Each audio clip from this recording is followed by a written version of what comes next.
ľadovú plochu, keď zdvihneme sem, potom musíme tu urobiť nejaký priestor takýto, aby kam sa zasunú nám tie tribúny jednotlivé, nie? No, je to samozrejme ako úžasná výzva pre akokoľvek architekta urobiť zimný štadión. Kritériá pre haly na majstrovstvá sveta sú v poslednej dobe dosť náročné. Sú len dva takéto modely v Európe, a to je Mannheim a to je Bratislavská aréna, kde máte 3 ľadové plochy pohromady.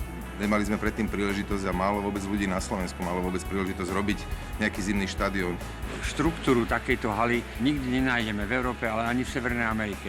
Tento štadión, ten dal najviac zabrať a som naň asi je najviac pyšný.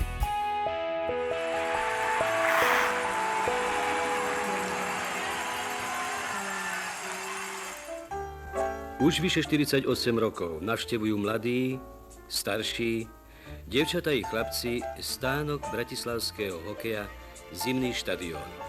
Pod kupolou haly beží život normálne. Behajú upratovačky a hotujú pohodlie pre návštevníkov. Bežia stroje v ľadovni, behá roľba, aby bol kvalitný ľad.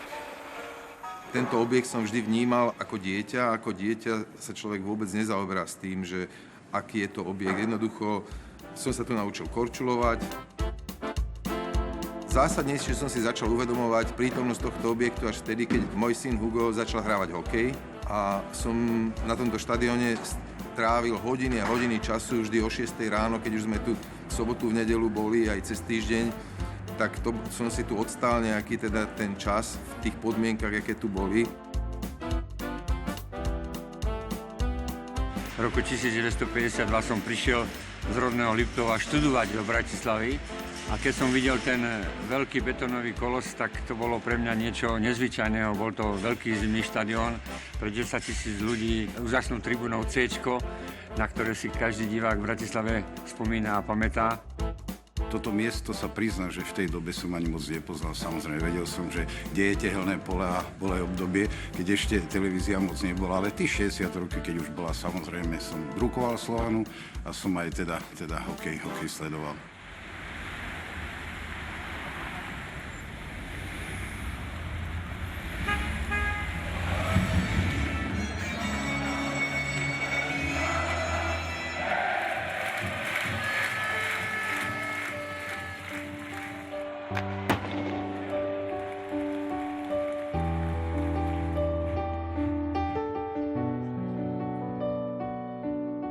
Tu sme zažili úspech, keď Slovan vyhral federálny titul. Tu sme zažili ďalších 8 titulov, ktoré Slovan získal v tom samostatnej ére Slovenska. Tá hala je pre mňa, to je druhý domov.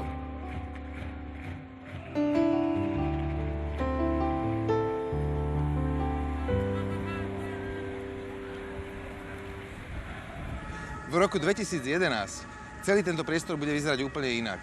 Bude tu úplne inak vyzerať doprava, úplne inak sa tu budú pohybovať ľudia a tento objekt, ktorý vidíme dnes za nami, ten bude vyzerať, dúfam, že podstatne lepšie a bude zodpovedať svojim potrebám tak, aby sa tu mohli za tie 2 roky v roku 2011 zhruba v máji, aby sa tu mohli odohrať majstrovstvá sveta v ľadovom hokeji.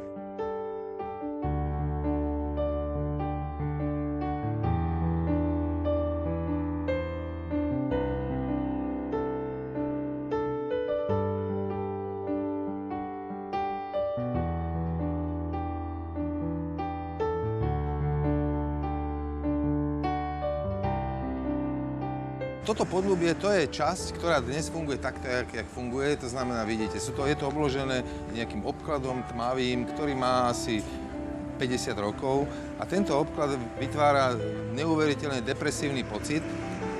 Tak, ako to je dnes, je tu síce dostatok plochy, ale nie je tu dôvod, aby sem človek dnes prišiel.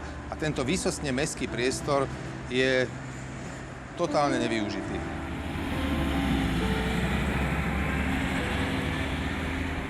Jak to vidíme, tak to je typickým obrazom spôsobu budovania aj častokrát aj verejných stavieb u nás. To znamená, že vidíme tam zimný štadión, potom tu vznikli nejaké technické priestory ako chladenie. Nie všetko sa nám zmestilo dovnútra, takže niečo situovali von, čo je na ulici. Tu za nami zase vidíme nejaké vstupné priestory, ktoré sú provizórne. Za nimi vidíme zasklenenú halu, ktorá vlastne prekrýva hlavnú teda ľadovú plochu tréningového štadióna. Proste je to kompilát vecí a nánosov ako histórie, ktoré sa robili bez nejakého konceptu a často utilitárne, pretože nikdy nebolo dostatok prostriedkov na to, aby sa to urobilo raz a poriadne a koncepčne.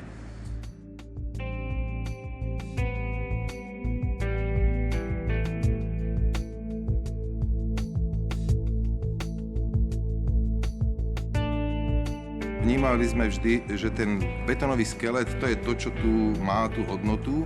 Tu sa vlastne konštitovali osobnosti športové, ktoré mali svetový význam. Povedali sme si filozofiu, že tá schránka vnútorná, to je tá skrinka toho bohatstva, tej kontinuity a to, že ju obalíme nejakou konštrukciou, my sme to nazvali závojom z kovu a skla, tak to je samozrejme určitá dočasná vec, ale ten kov a sklo tam je práve preto, že to je pavučinka, cez ktorú sme chceli, aby bol stále vnímateľná, aby bola tá podstata, to znamená to ťažké betónové jadro a kontrastne voči tomu sme to obalili vlastne iba pláštikom, kde na tých jednotlivých plochách sa nám podarilo vytvoriť práve tie priestory, ktoré tu chýbali, ako sú prestávkové priestory, dostatok bufetov, dostatok sociálnych zariadení, VIP priestory, vertikálne komunikácie a tak ďalej. Prečo nám tu nejde svetlo? Kde myslím, že nejde? No v skutočnosti nám svieti svetlo sem, do tohto. Vieš, tu máme normálny flash. Ono svieti ďalej. Až sem. No dobre, no ale tu to není vidieť. Daj tam nejaký biely papier a skúsime počkať. Tá poézia práce architekta je, keď je v ateliéri, keď sú tie brainstormingy. To je tá najkrajšia časť našej práce, kedy každý architekt zažíva tie obdobia vzrušenia, nadšenia, entuziazmu a síly a chuti do tej práce. Ešte sa neborí ani s financiami, ešte nemusí nikoho presvedčovať, že to má zrealizovať tak, ako to bolo vymyslené.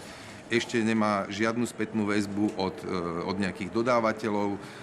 Nemusí presvedčovať ani verejnosť, že to je vynikajúce, má to vo svojej hlave a je presvedčený o tom, že to je výborné. Takže to je tá poézia. Potom, keď ten návrh sa vlastne overí a investor ho odsúhlasí, získame všetky tie potrebné povolenia na to, aby sa začalo stavať, tam začne potom už skutočne tá prozaická časť, veľmi ťažká, ale nesmierne dôležitá.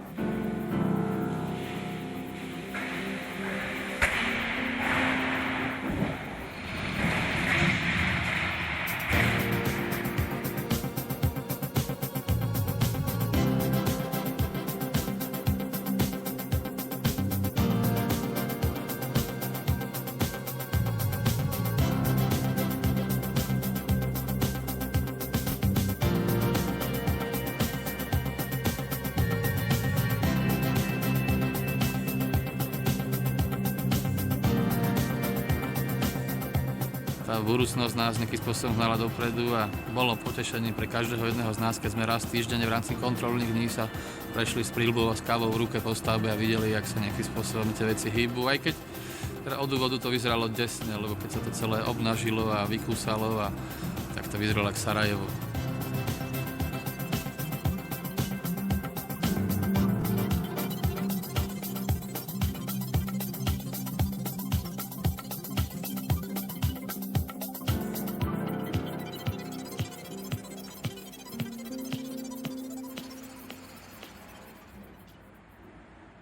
Teraz viditeľné zmeny sú asi najčitateľnejšie, lebo prebehli všetky deštrukčné práce. Zostal len nosný skelet a základná konštrukcia, ktorá sa začína teraz obalovať oceľovou konštrukciou.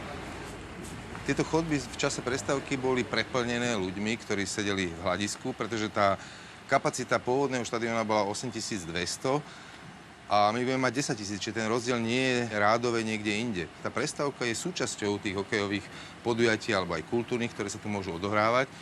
A jednoducho toto je nutná vec, kdežto v minulosti ľudia rozmýšľali trochu inak. A v minulosti to ťažisko sa odohrávalo na tejto strane, to znamená na štadióne, kde bola tá aréna, takže preto sme museli rozšíriť tieto veci a vytvoriť priestor, ktorý je úplne nový. Tento priestor bol v minulosti využívaný ako hysteria, reštaurácia, teda hysteria. A vidíme to podľa dlažby, že všade, vidíte, že tu je iná dlažba, tu sú parkety, tam je zase iná dlažba. A tieto dlažby, ak boli, to znamená, že tie priestory boli niekoľkokrát za sebou rekonštruované a tie vrstvy, ktoré sa tu nachádzajú a tá história tu jednoducho je. Celá reštaurácia bola postavená na strope, ktorý prakticky nemal držať sám, pretože keď statici prepočítali konštrukciu, tak ten strop nebol dostatočne únosný a vlastne len vďaka priečkam, ktoré ho podopierali, tak tento strop držal. Takže my sme ho museli v tejto časti vybúrať. Vidíme tu na túto jamu, kde budeme musieť vytvoriť nový strop, betónový, ktorý samozrejme bude únosný pre všetky nové funkcie. Sú to veci, ktoré sú úžasné a ktoré mne ako architektovi vždy dávajú ako priestor pre určitú fantáziu. A to je napríklad toto. Keď si pozriete, vidno tu na pôvodnú konštrukciu, čiže toto je sklobetón, ktorý ešte pôvodne Kamil Gross, ktorý bol autorom tejto budovy, je to architekt, ktorý už zomrel, tak ktorý tu zrejme on navrhol. Ale potom vidíme za tým tehly, ktoré už niekomu prekážalo to, že tam išlo svetlo do schodiska, lebo to bol podschodiskový priestor, ktorý bol presvetlený, tak jednoducho tam to zamuroval. A nakoniec sme prišli my, ktorí to rozbúrame všetko a postavíme tu niečo úplne iného a niečo nové. Ale možno zase o nejakých 50-100 rokov takto tu bude stať iný architekt a bude takto rozprávať o našich konštrukciách, o našich základových pätkách a o konštrukciách, ktoré dneska iba pripravujeme.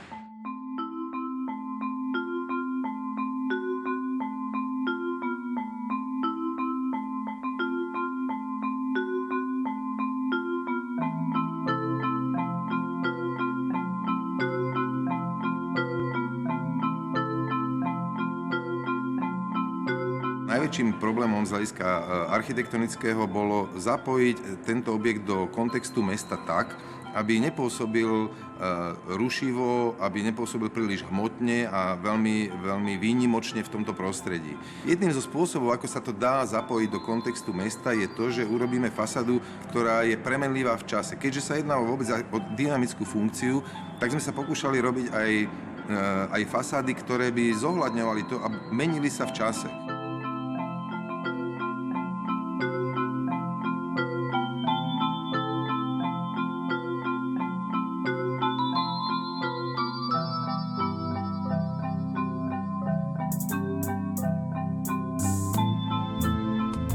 Keď je tu nejaké podujatie, čo býva obvykle v nejakých večerných hodinách, tak ten objekt sa zasvieti a vznikne vlastne transparentný plášť, cez ktorý je viditeľný interiér a ten interiér, vlastne ten pohyb tých ľudí je opäť dynamický a to je najlepší pútač, ktorý aj pravdivo hovorí o tom, o akú architektúru ide, že to je verejná stavba, kde chodí verejnosť a kde tí ľudia sa voľne pohybujú a každý je nejak oblečený farebne a oni robia tú farebnosť, tú živosť a ten pohyb v tom interiéri. Potom, keď sa objekt zhasne, tak opäť, keď prevažuje svetlo v exteriéri, tak tá budova je reflexná, to znamená, že sa odráža okolie, pohyb aut, pohyb chodcov a tak ďalej.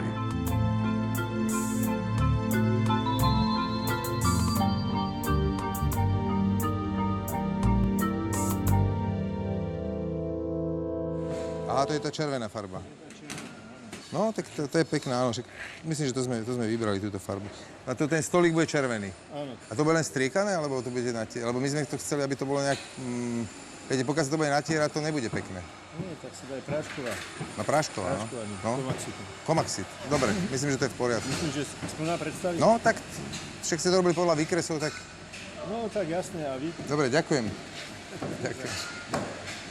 Keď sme robili interiér, sme mali veľké starosti s tým, že ako pochopiť tento vzťah tej starej a novej budovy. S kolegami sme si vytvorili takú filozofiu, že časť, ktorá je nová, ktorá je dostavovaná, to znamená od tohto stĺpa sem, tá bude oceľová, sklenená, farebná, ušľachtilé materiály, moderné a časť, ktorá bude odtiaľto smerom sem, tá bude šedá, klasické materiály, to znamená omietky, dlažby, také pôvodné, ako keby betónové, budú tu aj svietidlá iné použité v týchto častiach a vlastne celá táto časť bude mať úplne iný interiér ako táto nová časť. Tie dve budovy budú od seba, sú oddilatované. To je po obvode celej budovy dookola a tie budovy budú chodiť, ten rozdiel môže byť aj horizontálny, aj vertikálny, niekoľko centimetrov.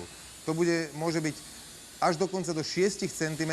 Statici vypočítali, že môžu tieto budovy sa vzájomne pohybovať. 1000 divákov môže nastúpiť cez tento široký otvor, čo si myslíme, že je dostatočne dimenzované. A to bola zároveň aj časť, ktorá bola najviac asi podcenená. Tie nástupy neboli dostatočne vyriešené, takže preto sme pristávali celý tento schodiskový trakt, aby sme vedeli vyriešiť vertikálnu komunikáciu.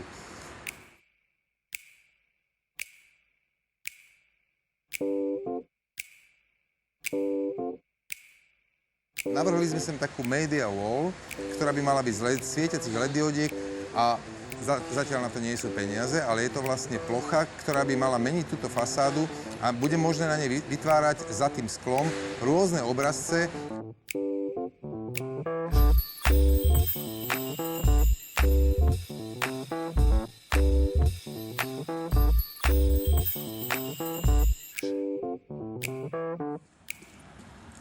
Teraz sme na námestí pred budovou. Je to vlastne rozptylné a nástupné námestie, odkiaľ budú všetci ľudia nastupovať do tejto arény. Všetkých 10 000 ľudí bude chodiť tadiaľto. Bude chodiť cez tieto schodiska, ktoré tu vidíme, že sú zabalené ešte v tých fóliách. A to je tá, nazvem to, špecialita alebo zaujímavosť celého tohto objektu, že tie schodiska sa budú spúšťať. 2-3 krát do týždňa sa tu bude odohrávať nejaké podujatie, tak aby tie schodiska neblokovali celé námestie, ktoré sme zastavili týmto objektom, tak schodiska sa zdvihnú. My vnímame celý ten proces vlastne toho podujatia hokeja ako určité, jak som to nazval, divadlo. A to divadlo začína už tým, že sa začínajú nám spúšťať tie spúšťacie schody, ktoré sme urobili dole. To znamená, že celé to predstavenie začína vlastne tým, že spustia sa schody, postupne začnú nastupovať diváci chodia po tých ochozoch a dostávajú sa do sály, kde potom vrcholí vlastne celé to divadlo.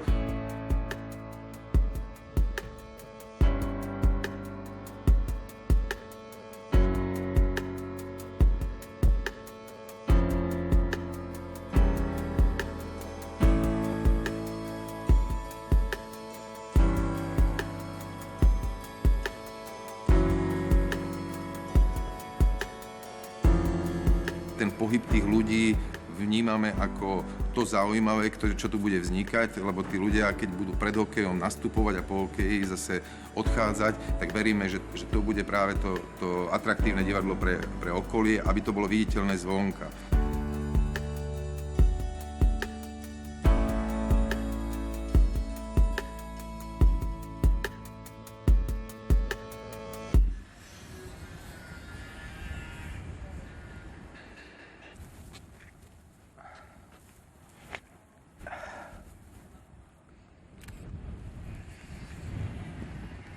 S touto lištou musí prejsť až do konca. No na ten centimetr by mohli. No lebo ináč, lebo keď tam on dolepí iba ten štvorec, to bude strašne škaredé vyzerať. No vidíš, toto je to. Toto je to, že on proste jeden urobí toto a Lustil urobí potiaľ a potom toto robí niekto iný. A ten štvorček tam zostane tak a potom ten štvorček tam jednoducho chcú dať na silikón. No napríklad tieto stĺpy tiež toto mali byť antracitové čierne, tieto lampy sú šedé. Čo s nimi? Návštevníkov, celú verejnosť zaujíma skutočne to finále, tá realizácia. A keďže sme si toto uvedomovali, tak sme veľmi podrobne sledovali túto stavbu a snažili sme sa ovplyvňovať tú stavbu tak, aby bola zrealizovaná podľa našich návrhov. Nevždy sa to podarilo z rôznych dôvodov, ale myslím si, že výsledok, ktorý tu je, zodpovedá tej zásadnej predstave, ktorú sme mali na začiatku. A tá lišta je tak osadená, že tam môžeme to zalicovať, áno? Áno, to bude licovať. Lebo ja to nevidím odtiaľto. To je v rovine. Je to v rovine, super, dobre, fajn, to sa teším. No, prišli sme schodami z garáží, z prízemia, sme na druhom nadzemnom podlaží, čiže na prvom poschodí. A tadiaľ to môžu ľudia nastupovať priamo z garáží. Čiže tu sú výťahy a unikové schodisko. A tieto priestory, ktorými sa teraz prechádzame, tak toto sú priestory, sú to rozptylné a prestávkové priestory, kde ľudia cez prestávku môžu tráviť svoj čas pri bufetoch, lebo tu budú ešte v priestore také bufety, vzhľadom k tomu, že tu máme strašne veľa technológií, že je tu hrozne veľa ventilov a tak ďalej, ktoré by museli byť veľmi pootváraný celý ten podhľad.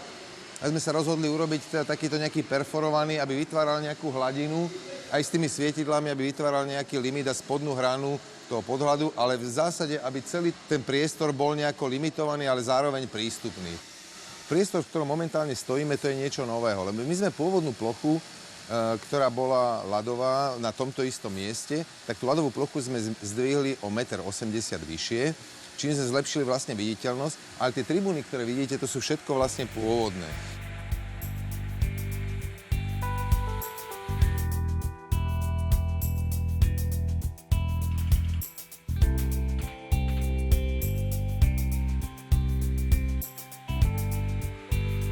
hľadisko je to isté hľadisko, pred ktorým korčuloval Nepela.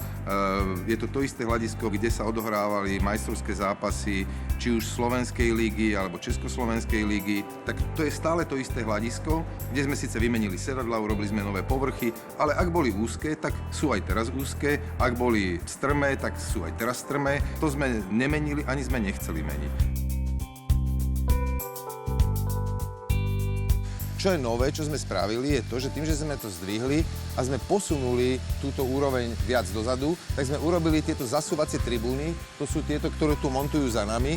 A tieto zasúvacie tribúny sa vlastne takto zasunú dovnútra a umožňujú nám urobiť tu na nejaké podujatie, ktoré môže byť kultúrne, spoločenské. Tam to je nástup, kde môže nám vojsť aj nákladné auto a doviesť nejaké zariadenia, bo je tam aj veľký plošinový výťah, na ktoré príde celé auto a to auto sa zväzie do súterénu a pod celou touto plochou máme jedny obrovské sklady, ktoré majú pomerne slušnú výšku, 4,5 metra, kde je to obrovský priestor na uskladňovanie zariadení, ktoré je potrebné pre prevádzku tohto štadióna.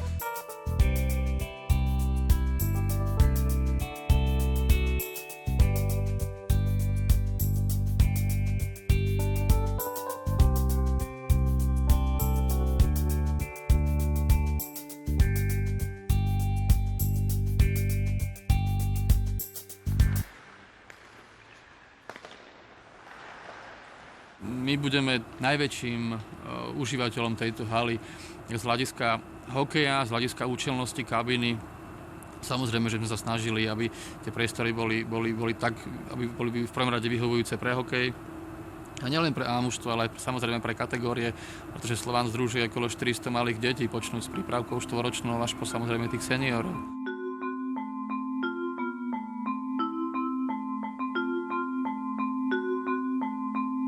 Začali sme x štadiónov na majstrovstvách sveta, kde hráči mali peknú halu, ktorá bola multifunkčná, pripravená na hokej, ale tréningová hala bola 10 km od haly a hráči sa oblikali v kabíne, do korčule do ruky, do autobusu. Tu nám máte 3 ľadové plochy, dokonca taký komfort, že môžeme si jednu ľadovú plochu tréningovú zavrieť a urobiť z nej obrovské press centrum, ktoré takisto ako priestor je veľmi potrebné počas majstrovstiev sveta.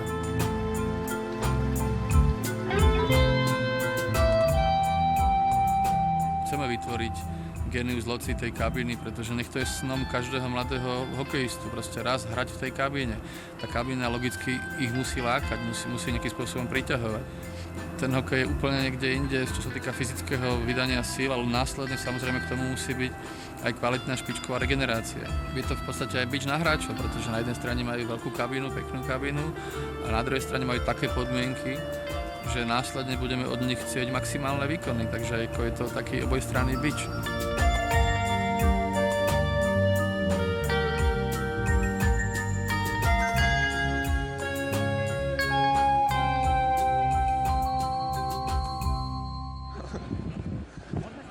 To je šialené, že koľko ľudí, ja to som vôbec nečakal, že keď povieš, že to je normálne, sa vystrašia. Dobrý deň. Tak máme tu pár ľudí.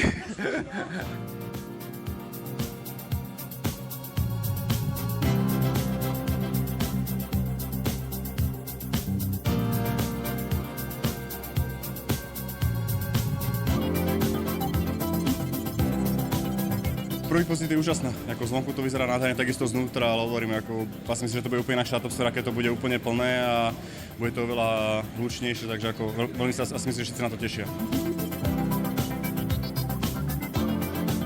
Tak človek si ho obzrel, aký je veľký, čo to vlastne predstavil si už, keď to bude úplne dokončené a myslím si, že bude to veľmi nádherná hala. Ja si myslím, že to bude top hala na Slovensku. Vrajím, Košice majú tiež nádhernú halu, Slovan bude mať teraz nádhernú halu, takže vrajím, odaj by takýchto hal bolo čo najviac na Slovensku.